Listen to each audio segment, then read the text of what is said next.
One of the most common questions I get asked today is, do you think the market is going to crash? Obviously, most people are aware today that the real estate markets all over the country really have been on absolute fire, with inventory going off the shelf within seconds, plenty of bidding wars, number of offers, 30, 50, offers and plus. So what I thought I would do in this video is give you guys my opinion on why I don't think the market is actually in a bubble and why I don't think it's going to crash. I'll give you 3 real reasons as well as to why I don't think that's going to happen. So with that, let's get at it.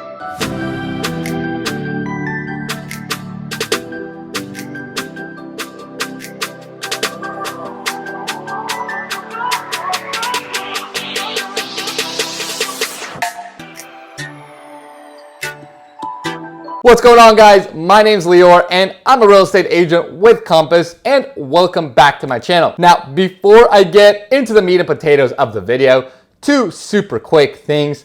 Number 1, guys, if this is your first time on my channel, make sure you smash that subscribe button for me. I put out tons of new videos every single week highlighting different neighborhoods all over Boston, talking about lifestyle and, of course, real estate. So if that's the kind of content you're looking for, make sure you subscribe to my channel. And number 2, guys, if you're thinking about doing anything with real estate around the greater Boston area, whether it's buying, selling, investing, or whatever it is, make sure you hit me up. I still get so many calls from you guys and it still blows my mind. So if you're thinking about doing anything, hit me up on phone, text, email, Instagram, whatever it is, and I will definitely help you out. So with that, let's get right into the meat and potatoes. And as I said, most of you guys are probably aware that the real estate market has just been on absolute fire, right? And that's also very true for Boston. Now, in the earlier parts of COVID, it was really the suburban market that was on fire, as a lot of people were moving from the city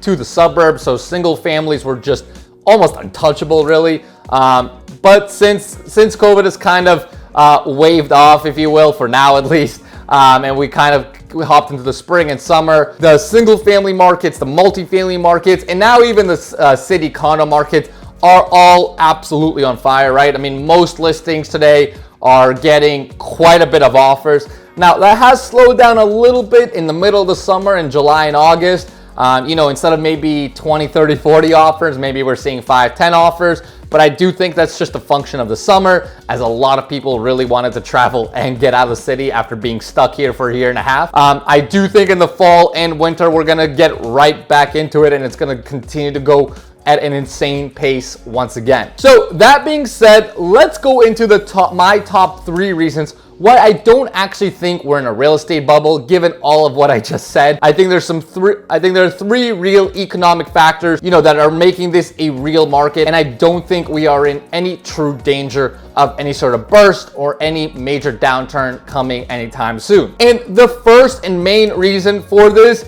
is that we are at an all-time supply crunch. Especially in the Boston market, there is so much demand for housing here, and there is so little supply to satisfy that demand that it's just causing a major imbalance, right? Especially, as I said, Boston, right? I mean, we've got people moving here all the time, right? I mean, if you've seen my other videos, you know what kind of industries we have. I mean, we have everything from healthcare to education, finance, biotech, pharma, tech, and I'm sure I'm missing a couple of other major industries. So we've got people moving in here all the time. I mean, literally just last month, I helped 2 people relocate from out of state right into here for school and work. So we are continuing to have people move in here, and that obviously causes an increase in demand for housing. And again, we just don't have the supply right now to meet all of that demand. And if you really want to get a little nerdy with me, there is actually a report released by the previous mayor of Boston, Mayor Walsh, I believe it was 2017 or 2018, where he titled a report, I'm going to give you the exact name, Housing a Changing City, Boston 2030, right? And basically in this report, what he projected was by the year 2030, Boston's going to welcome an additional 90,000 new people moving into the city, right? And in order to meet that demand, he projected we're going to need over 50,000 units of housing across different income levels to satisfy that, right? So as you can see, a lot of people are continuing to project to move in, and we are going to need a ton of inventory to even try and satisfy that demand. Now, factor number 2 that I think is going to cause sustainability in the real estate market is that we are seeing an all-time high of millennials starting to shop for homes. Now, millennials make up one of the largest segments of the population, and now they're making up one of the largest demographics of home buyers, right? Because pre-COVID, obviously, there's a lot of, you might have heard, a lot of millennials wanted to buy homes and buy real estate, but because of things such as debt and high cost of living, right, that made it very hard, particularly in a market like Boston. But what COVID and the pandemic allowed is a lot of people to save money, right? Because a lot of people reduced their expenses, weren't going out at all, cut down on other life expenses. There was also government mandated student loan forbearances, right? So there was just a lot of opportunity for millennials to start saving money. And now we are seeing a lot of them go to the housing market to find that first or next home. Plus, with the gains of the stock market the last 6 to 12 months, right? A lot of millennials, of course, invest in the stock market, plus a couple of well-timed purchases in stocks such as AMC, or maybe a couple of well-timed Bitcoin purchases certainly has given a lot of millennials a little bit more cash to spend with. So we are seeing a lot more of this demographic coming out right now and looking to buy that home.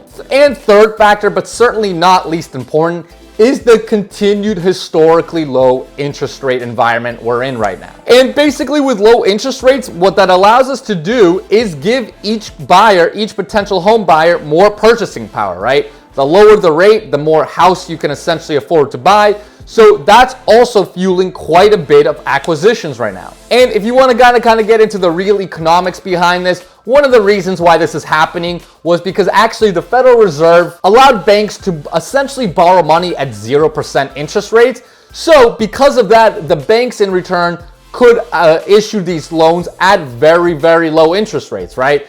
And the banks are still making their spread, and that's why they could offer consumers such low rates. Couple that with the fact that we're seeing a record rate for the government purchasing mortgage-backed securities, you can see why we are in such a low interest rate environment. So that's likely going to continue. Obviously, no one knows exactly how the future is going to play out, but as of right now and for the likely foreseeable future, we're going to continue to be in this pretty low interest rate environment, which will likely continue to add sustainability to the real estate market. And finally, even though this is not one of my 3 factors, the last thing I kind of wanted to point out, particularly as it relates to the Boston market, is that I think there is quite a bit of safety in investing, particularly in a Class A market like Boston, right? I mean, there is a reason why for starter condos here, we're paying anything from $500,000 to $1 million and well above that, right? Whereas if you look at other markets across the country, you can literally buy the same square footage for literally 10 to 30% of that price. And if you really think about it, the fact that we're such an expensive market, right, means that there's a lot of capital flowing through here. There's obviously a lot of demand.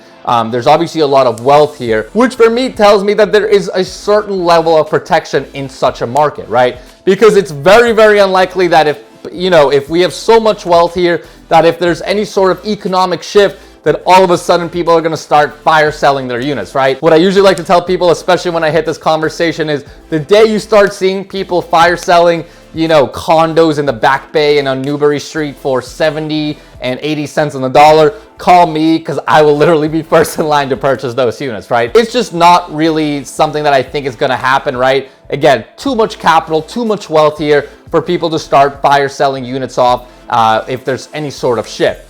And COVID was honestly a perfect example of that, right? Because that was certainly, COVID certainly caused an economic shift. And we saw what happened. A lot of markets across the US took a big hit during COVID, right? You probably read about some of the big cities, like New York City was one of the ones that was talked about a lot, where prices dropped quite a bit. But if you looked at the data in Boston, did we drop a little bit? Sure. We dropped a certain amount of percentage points, but nothing crazy. It's not like people, again, were fire selling by any means. And within half a year, we rebounded right away, and prices are starting to fuel right back up to pre-COVID levels. So again, I think there is quite a bit of safety that's really ingrained into the Boston real estate market. So hopefully that helps, guys. If you agree with me or if you disagree with me, feel free to put the comments below. Happy to discuss that. But of course, As always, if you have any other questions, make sure to hit me up or just shoot them in the comments.